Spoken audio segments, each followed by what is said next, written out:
Welcome to the Vlogz Automotive Podcast, episode 22. In today's podcast, I talk about the 2024 Acura Integra Type S has a 320 horsepower, a stick shift, and a wide body. Audi's A3 replacement is tipped to be an EV on a new platform. A minor crash can total an EV if the battery gets even a little damaged. Rolls-Royce Wraith Special is a final V12 coupe. The new Ferrari Roma Spider means goodbye to the Ferrari Portofino M. And American Rheinmetall vehicles and GM Defense win U.S. Army contract. If this is your first time here, thanks for clicking that play button. I'm Mario Gear, and I've been involved in the automotive industry for well over 15 years, and I enjoy sharing my enthusiasm with you, my viewers and listeners. So let's begin. Our first story, the 2024 Acura Integra Type S has 320 horsepower, a stick shift, and a wide body. Acura tips us off with a few more details about the return of the Acura Integra Type S ahead of its official debut next month.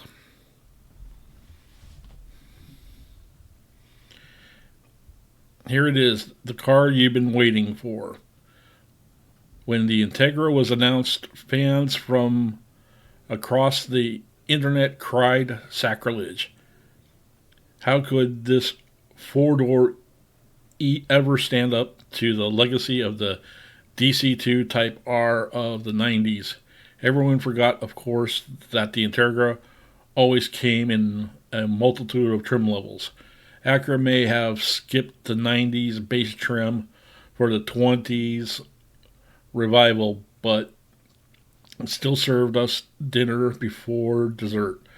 Now we're getting the sweets. Acura revealed today that the 2024 Integra Type S will make 320 horsepower and 310 foot-pounds of torque, and it will be exclusively available with a 6-speed manual.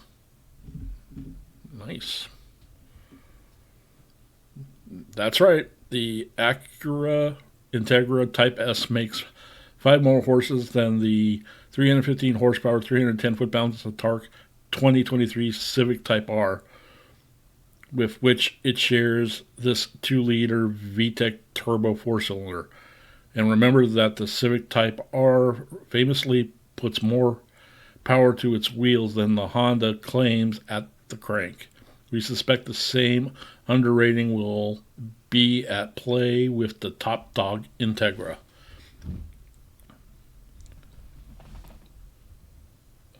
Of course, the Type S had one big question circling it since its earliest rumors. What transmission would we get? Rumors swirled about a dual clutch, but Acura decided instead to stick with the Integra's roots. The new Type S will only be available with a 6-speed manual gearbox. Along with today's new specs, Acura gave us glimpses of the Integra Type S flared front and rear fenders with harsh lighting that shows just how far they bulge beyond the base car's conservative bodywork. The wide stance gives the car a menacing appearance, and I'm sure it'll look absolutely stunning in yellow, but we'll have to wait and see in April to know for sure. So yeah, what do you guys think? It'd be interesting to see when they finally release it. So links to the story will be in the show notes. On to the next story. Audi A3 replacement tipped to be an EV on a new platform. Audi says EV onslaughts will include an EV below the Q4 e-tron. Audi's plan is still to morph into an all-EV manufacturer come 2026. In the US, however, the ratio of ICE mode lines to EV lines is 12 to 3. The mismatch even greater in other markets that see models we don't get, such as the A1 and the Q2. So the automaker is going to throw a lot of new electric products at dealers over the next 2 years, aiming to get an EV in every core category by 2027. As Auto Car frames it, one of the most important vehicles will be an EV underneath the Q4, perhaps in all but name a battery-powered replacement for the current A3. The brand's so big on its the CEO, Marcus Duesman, CFO, George Rittenberger, and CTO, Oliver Hoffman, all mentioned in some ways during the automaker's recent annual meeting. The current ICE-powered A3 is based on Volkswagen Group's MQB Evo platform, same as the current Mark 8 Volkswagen Golf. Over the next few years, the two are likely to go their own architecture ways. The Volkswagen ID2 All concept that will turn into the new entry-level EV and could become a GTI will use the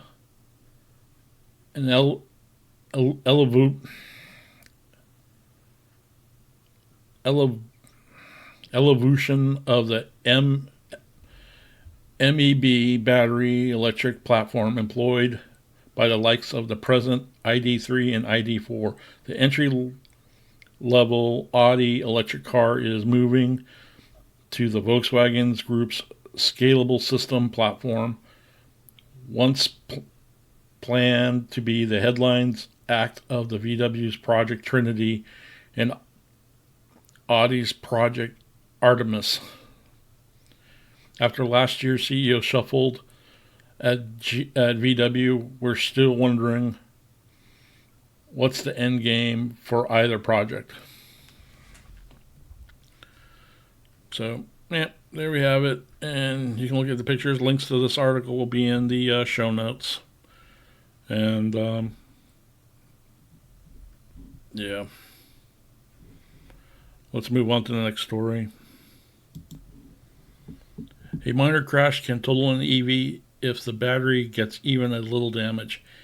EV makers like Tesla use structural battery packs, but that makes the batteries more likely to be damaged in a crash, which makes repairs or recycling difficult.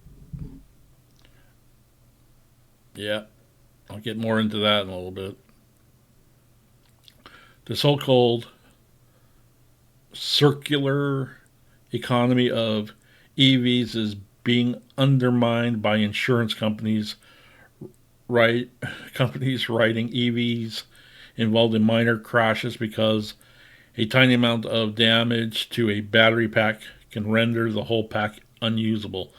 The amount of EVs being declared a total loss following minor accidents is growing, and while that shouldn't be an issue in and of itself, the difficulty of recycling battery packs in the U.S. is producing more waste than expected, as Reuters reports. Car makers, including Ford and GM, have said they're developing battery packs that are easier to repair, replace, and ultimately reuse. But Tesla and other EV makers are reportedly going in the opposite direction. Tesla uses a structural battery that are integrated into an EV's architecture, making it difficult to repair or recycle a damaged battery. The benefit of these structural battery packs is mostly in the assembly.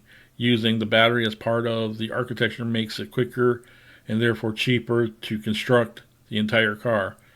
Cheaper production ostensibly yields cheaper prices for EV buyers, but it can also mean sacrificing the battery pack after even a minor collision.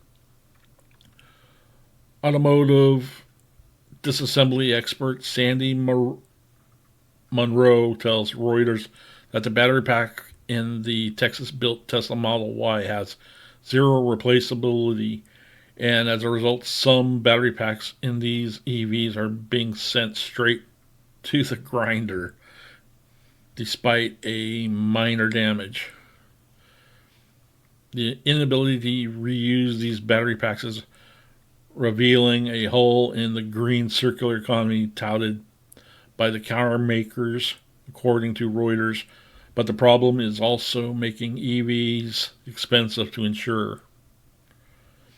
Since batteries represent the greater cost of building or repairing an EV, insurance companies are writing it off more EVs following minor accidents. The problem is so prevalent that Tesla now offers its own car insurance in some U.S. states, creating lower rates for Tesla owners, but looking past the big red flag of any car maker offering a commercial solution to a problem it had in hand in it causing.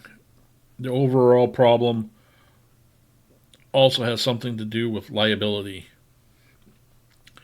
Reusing a battery from an EV that has been in a collision requires mechanics to check the battery's diagnostics data to make sure that it's functioning and it's safe.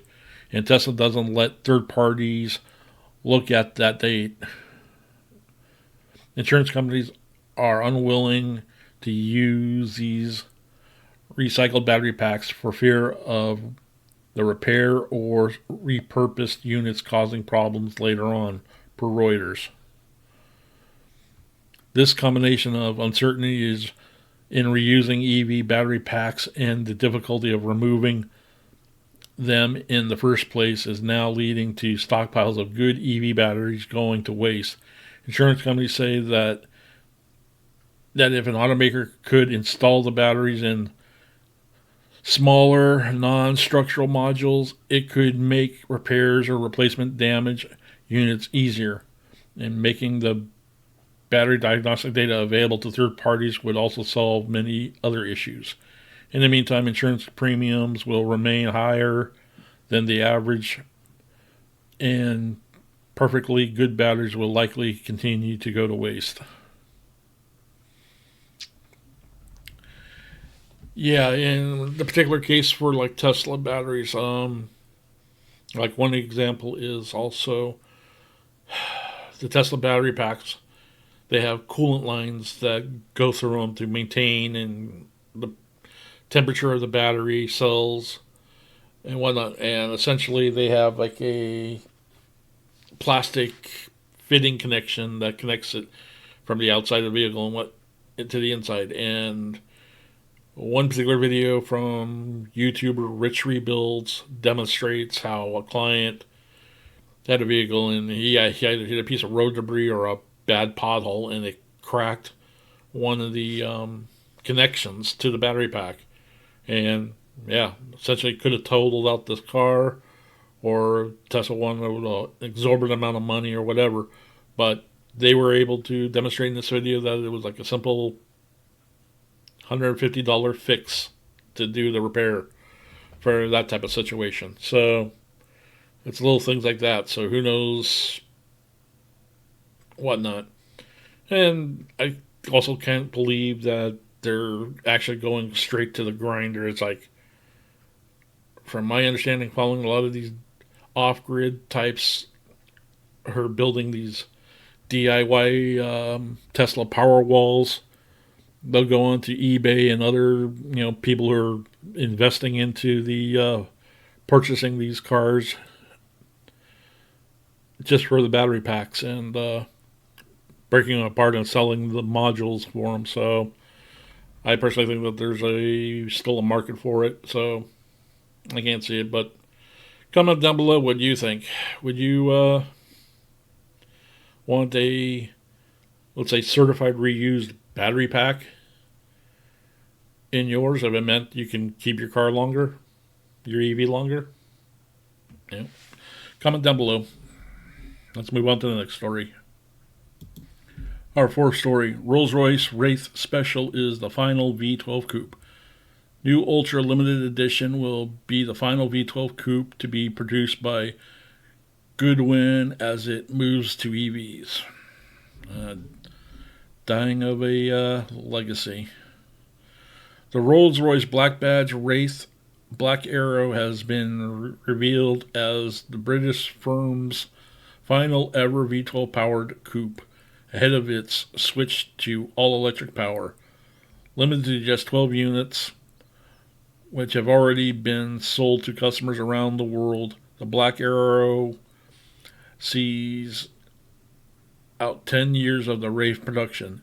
It has been described by Rolls-Royce as a fitting finale for the two-door coupe. The Black Arrow follows the Rolls-Royce Wraith Black Badge, which was launched in 2016 with the traditional Rolls-Royce Special Edition conventions of providing drivers with uprated power, brake, suspension, as well as unique interior. Finished almost entirely in black and silver, the Black Arrow draws inspiration from the famous 7-tone, 8-wheeled dual V12 powered Thunderbolt of the 1939, which broke the land speed record, hitting a top speed of 357 miles per hour. The new Wraith also gains a glass-infused paint finish. Its bumper inserts, wheel pinstripes, V-struts, Spirit of Ecstasy, and engravings are all finished in yellow, paying homage to the Thunderbird. Inside, the Black Arrow is equipped with a open-pored wood door lining, which Rolls-Royce says represents the Bonneville salt flats where the Thunderbolt set its record. Meanwhile, the seats, armrest, transmission tunnel, and lower dashboard are all finished in black club leather, while the steering wheel, seat tops, and headrests are colored yellow. The roof lining also has the highest number of LED lights ever used in a Rolls-Royce, with 2,117 fiber optic stars arranged by hand and depicting the stars of the Milky Way, just resembling the exact night sky from the 16th of September 1938. Interesting bit of trivia there. Rolls-Royce hasn't revealed technical information for the car, nor a price tag. The Wraith Black Badge packs 623 bhp and 642 foot-pounds of torque from its twin turbocharged V12. So expect the Black Arrow to offer a similar level of performance. The Wraith is one of the most significant and influential cars we've ever made at Goodwin. Its extraordinarily powered performance and presence opened the Rolls-Royce brand to an entirely new group of clients, said Thorsten Müller-Tolvas, Rolls-Royce CEO. So, yeah, looking at the car, I'm not going, beautiful looking car. Like the yellow accents, I gotta admit.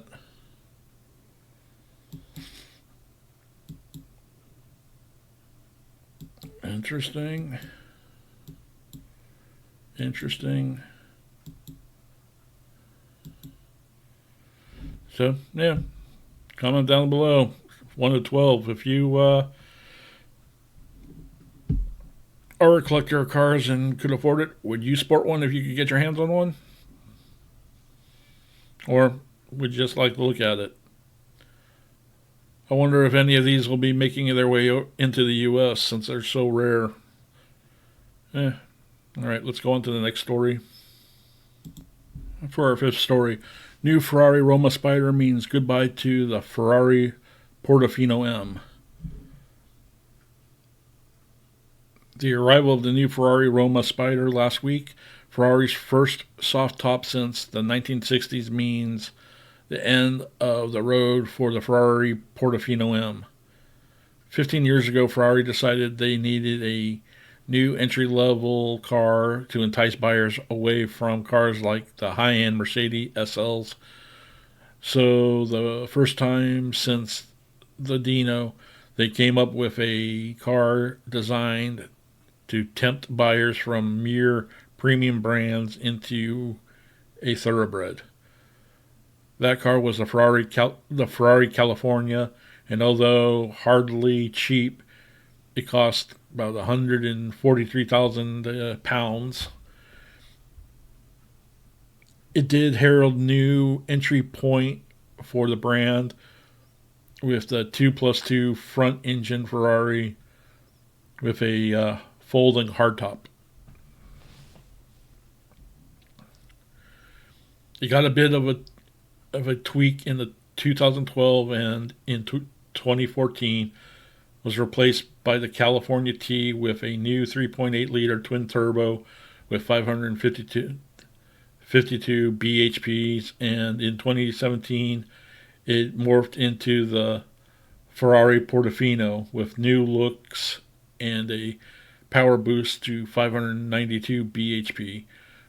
With that became the Portofino M in 2020 with another power boost up to 612 bhp. Now, with the arrival of the new soft-top Ferrari Roma Spider, Ferrari has confirmed the road and track that the car that it's calling time on the Portofino M, with the Roma now the entry-level Ferrari, which makes a lot of sense because it's going to buy a Portofino rather than a gorgeous Roma Spider.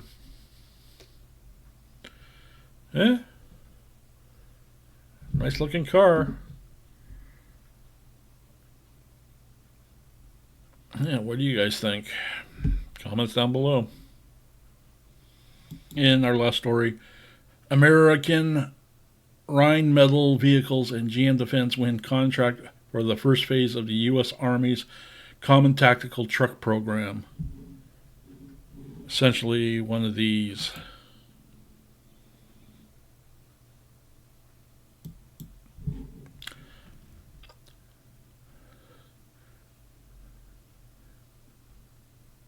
ARV in Sterling Heights, Michigan, and GM Defense have won a contract for the first phase of the U.S. Army's Common Tactical Truck, or CTT, program.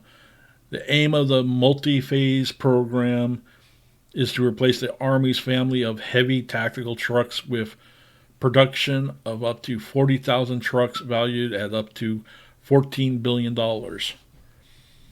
The two powerhouse defense companies formed a strategic collaboration in 2022 to compete in the program, bringing together two world-class engineering and manufacturing giants to deliver a modern tactical truck that enhances soldiers' capability through advanced technology, including advanced driver assistance systems, ADAS, for safety, increased off-road mobility, cybersecurity, machine learning, artificial intelligence, improved survivability, and fuel efficiency, among other emerging technologies.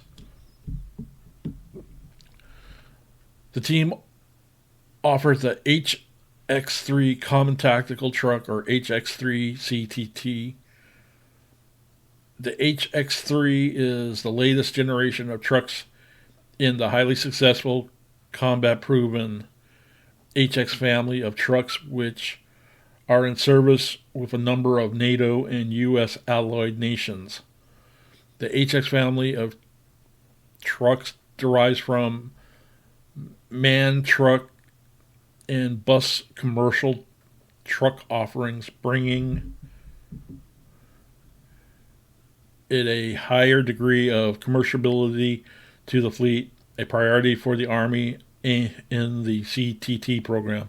The HX3 CTT next generation system has enhanced on and off-road mobility, integrated survivability, and an open digital architecture supporting ADAS and enabled for autonomous vehicle operations. Combined with open architecture, the commercial backbone of the HX3 CTT will support persistent modularization and allow for rapid increase in capabilities as technologies mature. With a global footprint of both current military user nations and commercial dealer networks, the HX3 CTT provides a basis for optimized life cycle costs and service support to the Army across the globe. So, yep, and I can keep writing on more and more about the article, but I'll have links to this article for this interesting looking little truck. So, yeah, there we go on that. So thanks for watching. Stay tuned for our next episode tomorrow. Yeah, and be sure to follow me on all of our social media platforms. And if you're on Rumble, please give us a look for us on Rumble, as well as we're on Spotify and all your favorite podcast listening sites, iTunes, Google Podcasts, and so on. Yeah, thanks so much, and catch you guys next time.